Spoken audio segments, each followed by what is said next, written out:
Why new smartphone cameras feel worse. This is by MKBHD. I love watching his tech reviews, specifically more for phones. I think he does car reviews too, but I fuck with his phone reviews.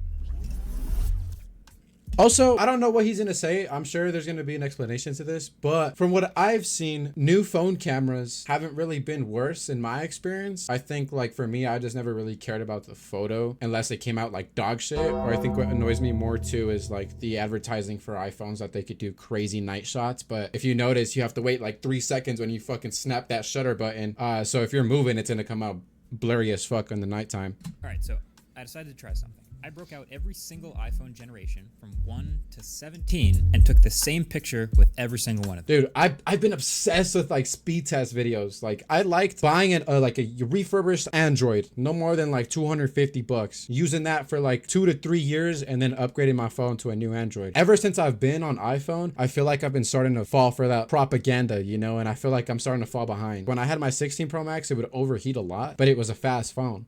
And when the 17 came out, I was like, no, I need it. They're going to slow down my phone. It was almost like the conspiracy of it was getting to my mind. And that's pretty bad, you know? I like running down my phone until it can no longer go anymore. And if I bought myself a new phone, it was like appreciated. But now I feel like I want to upgrade every year. And that's a dangerous financial hole. Back to back. And the results were super interesting. I did this with a couple of different phones in a couple different scenarios.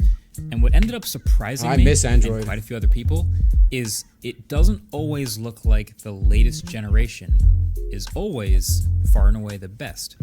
And I'll tell you why. See, for years, smartphone cameras have been focused on getting better and better for regular photos, right? Because they were bad, of course, when it first started. The first iPhone camera was almost an afterthought. It was Who remembers when the Pixel series came out, man? They were flexing that they only needed one camera. What happened to that? Why can't we go back to simpler days where, you know, hardware did it good, software didn't overprocess the photos, and we had good photos? What's the need to keep fucking adding a huge fucking Sony lens to the back of my iPhone, bro? Who needs that? Pinhole 2 megapixel webcam type of thing. No autofocus, no video recording. Didn't even have a selfie camera. But as people and culture valued the ability to take quick, high quality pictures and videos more and more, you of course see the cameras improving drastically on the back of our phones year over year. It would be a legitimate selling point that a camera on a new generation of phone is way better than the year before. And so this continued as phones got bigger. There was something that I started thinking about recently. Whenever I would see Instagram photos or videos posted from like 2016, 2017, 2015, 2014 even. Go back shit, even till like 2010. The videos and pictures look like dog shit. But the moment you go and watch a movie from one of these years, like 2010, shit, even 2007, Transformers, Pirates of the Caribbean, those movies that came out back then up until like 2020 look like amazing. I don't know why we couldn't figure out better cameras in phones back then. They look like shit. Not all the time, but for the most part, if you were to like watch a movie from one of these years in the late 2010s or even early 2010s or pre-2010s, and you didn't know it was a movie from that era, I don't feel like you'd be able to tell. And better, and cameras got a bit bigger and better until right around the 2010s. Phones did eventually stop getting way bigger. And camera bumps, of course, still grew, but now at this point, we're basically maxing out. Dude, am I shooting a movie on that? How much phone you can carry in your pocket. What the fuck? There's basically no more room left in here. It's physics. Got a black hole in that shit. So the dramatic improvements were getting less dramatic. See these two photos? Pretty similar, right? Without zooming in and pixel peeping, they almost look like they could be taken with the same phone, just with a little contrast curve, saturation bumped a little bit. This one was taken with the iPhone 17, and this one was taken with the iPhone 11. Now, of course, if you pixel peep, there are some more nuanced, small differences. Like if you're a photographer, you probably already quickly noticed that the 17... I don't know, bro. You put these in a blind test, like, I wouldn't be able to really tell the difference. They still look like really good photos. It's just like the colors would look different on either one. And I feel like if you prefer one over the other, there's no issue. That's crazy. Has a larger sensor. That's why the background's a little bit more more blurred. And the iPhone 11 came out, what, 2019? But generally, for most people, they both look fine, and basically any phone from the past 5 years can take a perfectly usable photo in broad daylight, perfect, ideal conditions like this. So now what they're more focused on is getting better around the edges, like the more difficult shooting scenarios, low light, super fast moving subjects, deep zoom. Like these edge cases are where you can combine still see low light and super fast moving a objects. Good and bad smartphone camera. So you can start to see where this is going, right? Basically any phone these days can take a good enough quality photo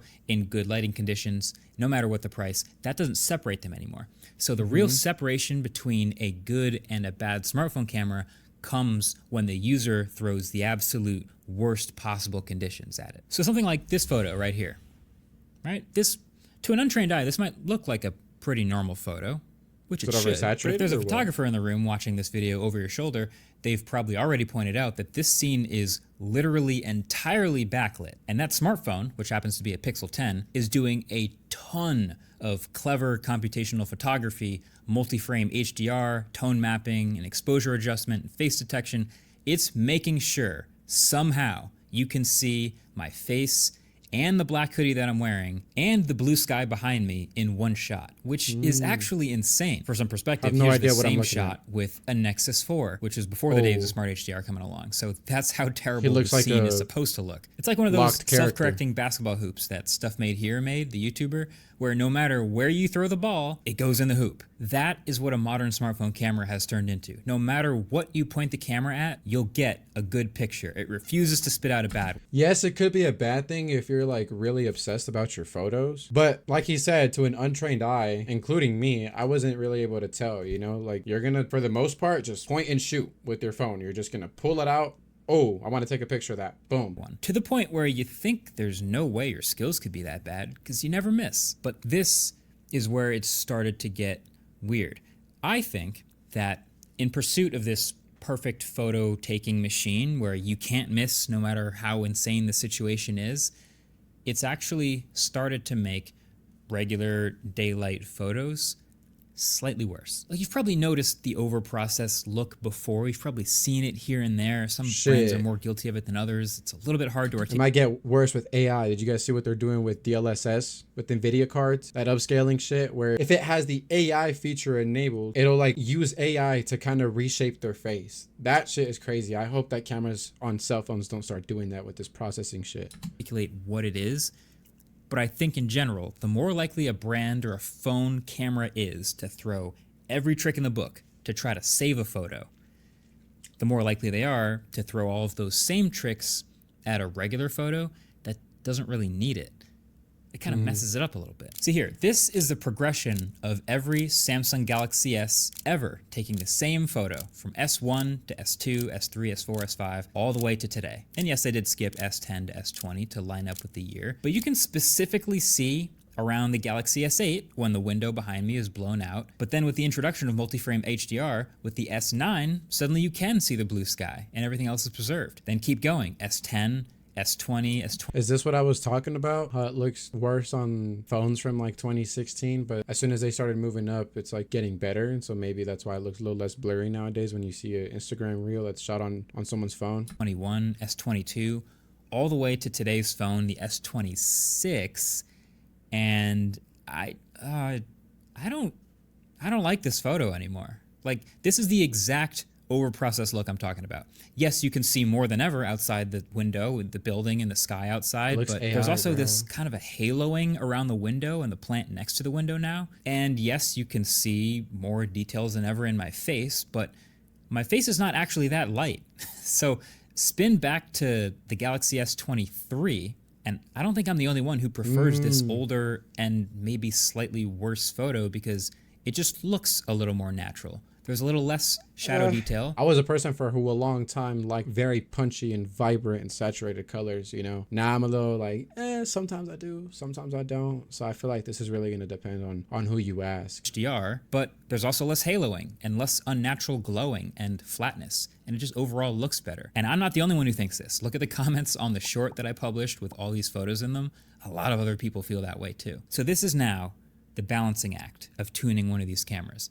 I think a lot of these companies, they already know, they pull a lot of these tricks, the tone mapping, the multi-frame HDR, the face detection, the exposure adjustments, and they know that stuff in excess can look kind of weird on a regular photo. So it's all about knowing when to turn it up and when to turn it down. If you need all that stuff to save a bad situation, then turn it up. But if you don't need it, turn it down. Really, I don't know. I don't want to get into a huge philosophical rant, but I do want to touch on the subject of like how much more can we really like expand that gap between like what we can and what we can't achieve and what we haven't already done with technology, you know, Apple, Samsung, any other phone manufacturer or tech manufacturer, company, whatever, they feel the need and obligation to come up with something new every single year to make it seem like it's like something that you need. They want to keep you spending your money on the newest thing. I don't know. I feel like it should be more like the car side of things, you know, where it's like you have the same model for a certain amount of years, and then when they feel like they want to revamp the whole model, they'll introduce a new model, you know, from like, let's say like I think when it was one of the Toyota minivans that ran from 2010 to 2020, nothing really changed, not even the way it looked. The easiest way to appreciate this, every modern smartphone camera has this gap between what you see in the viewfinder as you're about to take the photo, and then once you take the photo, and then it processes, and then that new looking photo. Some take longer than others to process, but you can always see it snap into place. And the more difficult the shooting scenario, the more dramatic that snap.